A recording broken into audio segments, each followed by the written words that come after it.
کې نشته دی ماښام چې کله موږ روټۍ ته کینو روژه ماتي په ټیم کې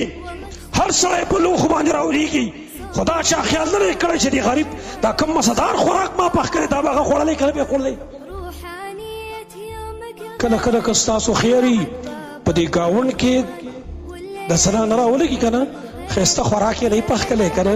نو په لوښي کې هغه بېکاره خوراک ورته د ګاونډي له ویسي چې کېدی شي هغه پکې ښه خوراک راکړي کله کله داسې هم کوي زما ورونو چې هغه راځي مخکې ما د دې نه دا خره ده چې زه یې په خپله باندې ویسم چې زه وله بیا وروسته په لوښي کې ارتم د هغې په بدل کې د هغې نه ښه دا نه ده چې زه وله مخکې ویسم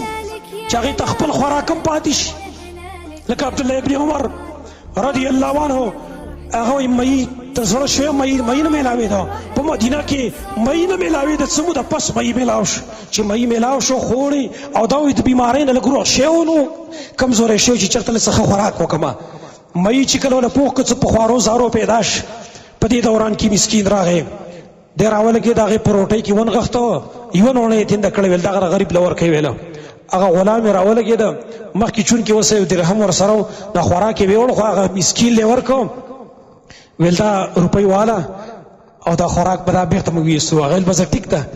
بېرته راغی امیر دغه ته وایي عبدالله ابن عمر ته وایي زه کار مې وکړو وایي هغه له مې پیسې ورکړې او تا له مې ته خوراک بېرته راوړ ویل شاه فورا بېرته واله بېرته پورته کړه خوراک فورا یې بیا خوراک بېرته پورته کړو ویل ویې هلته دا خوراک به ته واله خو چې پیسې دې بېرته واده لګورې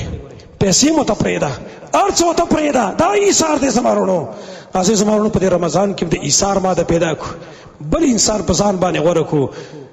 د بل انسان دغه ضرورت چې کوم دی موږ پوره کولی شو موږ بیا پوره کوو الله رب العالمین نه سوال دی چې الله رب العالمین موږ کې د ایثار ماده پیدا کړي الله رب العالمین زموږ دا روژې قبولې کړه موږ له توفیق راکړه چې داسې اعمال وکړو چې ته پرې رانه خوشحاله شي اقول قولي هذا واستغفر الله لي ولكم ولسائر المسلمين